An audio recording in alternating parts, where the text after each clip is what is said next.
जय जिनेन्द्र शाह। सब्जेक्ट है नवकार मंत्र व सारे स्तोत्रों का गूढ़ रहस्य।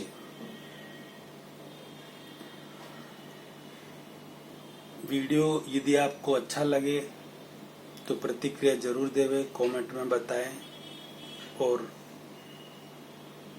लोगों को भी शेयर कराएं। एक छोटे से उदाहरण से समझते हैं कि हमारे दोष दूर कैसे होते हैं। दोष दूर कौन करता है? महाभारत के काल की बात है। महाभारत में की कुरुक्षेत्र की जो युद्ध था वो पूरा हुआ। पूरा होने के बाद पांडव हस्तिनापुर आए। कृष्ण भगवान के पास पहुंचकर पांडवों ने कहा कि भगवान, युद्ध में हमसे बहुत भूले हुए हैं, पाप हुए हैं, हिंसा हुई है, उसका प्रायश्चित करने के लिए हम सब यात्रा करने के लिए चाहते हैं, आपकी आज्ञा चाहिए। भगवान ने कहा अच्छी बात है, आप सब जाइए। आप एक काम कीजिए, मैं एक आपको ये तुम्बी देता हूँ, इसको भी साथ में लेके जाइए। आप जहाँ भी जा रहे हैं इसको भी स्नान करवाना। आप जहाँ दर्शन कर रहे हैं, पूजा कर रहे हैं, तो इसे भी दर्शन करवाना, पूजा में रखना। पांडवों ने कहा जैसी भगवान आपकी आज्ञा। भगवान की आज्ञा लेकर वो पांडव तीर्थ यात्रा में गए अपने पापों को धोने के लिए। कुछ महीनों बाद तीर्थ यात्रा करके पांडव वापस आए, कृष्ण भगवान से मिले, दर्शन किए। भगवान ने पूछा कि अरे मेरी वो तुम भी लाए वापस? कि हाँ ये रही। भगवान ने उस तुम्बी को तोड़ा और चखा तो वो कड़वी थी। तुम्बी कड़वी ही दी थी उन्होंने पहले। तो अर्जुन वगैरह सबसे कहा कि अर्जुन ये तुम्बी तो अभी तक कड़वी है। तो अर्जुन ने कहा भगवान, हमने तो इसे जैसा आपने कहा वैसे हर नदी में पवित्र जल में स्नान वगैरह करवाया, पूजा में भी रखी, दर्शन भी करवाए, और बार बार से ही हुआ। ये अंदर तो कुछ हुए नहीं। कि अंदर कुछ नहीं हुआ? कि नहीं, बार बार से ही हम इसको स्नान वगैरह करवाते थे, पूजा करवाते थे, दर्शन करवाते। तो अंदर से तो ये मिट्टी कैसे होगी भगवान?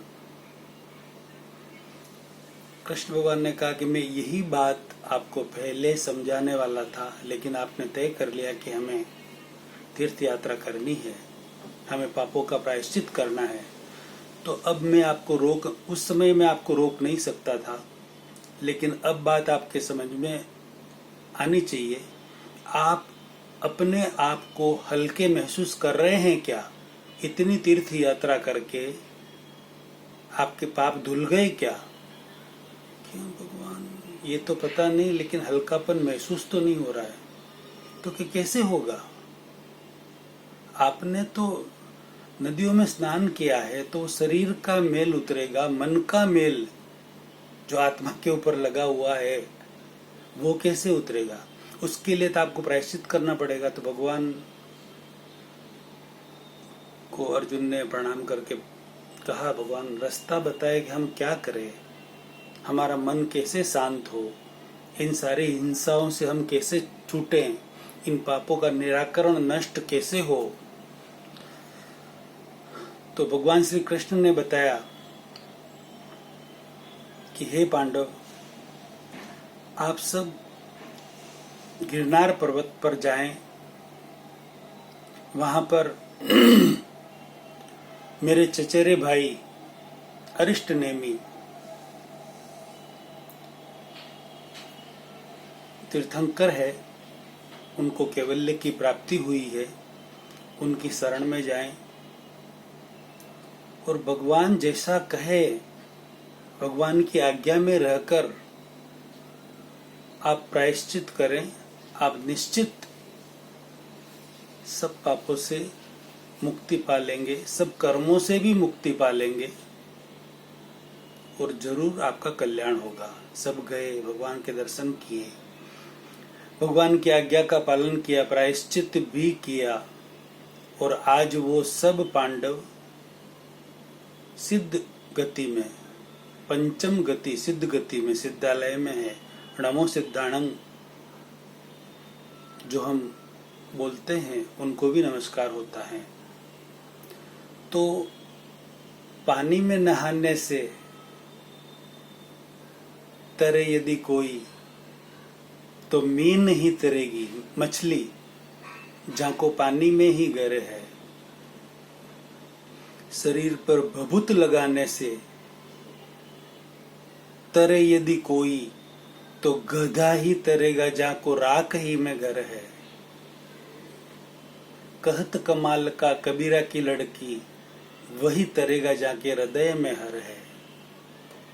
जिसकी आत्मा जागृत हो चुकी है, जो पश्चाताप करके, प्रतिक्रमण करके अपने आप को शुद्ध करते हैं, वही तर सकते हैं। बाकी नदियों में स्नान करने से तो सिर्फ शरीर का मेल दूर होता है। कबीरदास जी ने भी कहा, मूंड मुंडाए जो हरी मिले तो हर कोई ले मुंडाए, बार बार के मुंडते भेड़ न वे कुट जाए। मुसलमानों को भी कहा कि कंकर पत्थर जोड़कर मस्जिद दी बनाए, ऊपर चढ़कर बांग दे क्या बहरा हुआ खुदाए। तो कहने का तात्पर्य यही है कि भेड़ चाल चलने से, गडरिया प्रवाह में बहने से कुछ नहीं होगा। समझदारी पूर्वक हम क्या कर रहे हैं, क्यों कर रहे हैं और जो कर रहे हैं उसका रिजल्ट हमें मिल रहा है या नहीं मिल रहा है, ये तो सोचे समझे कम से कम।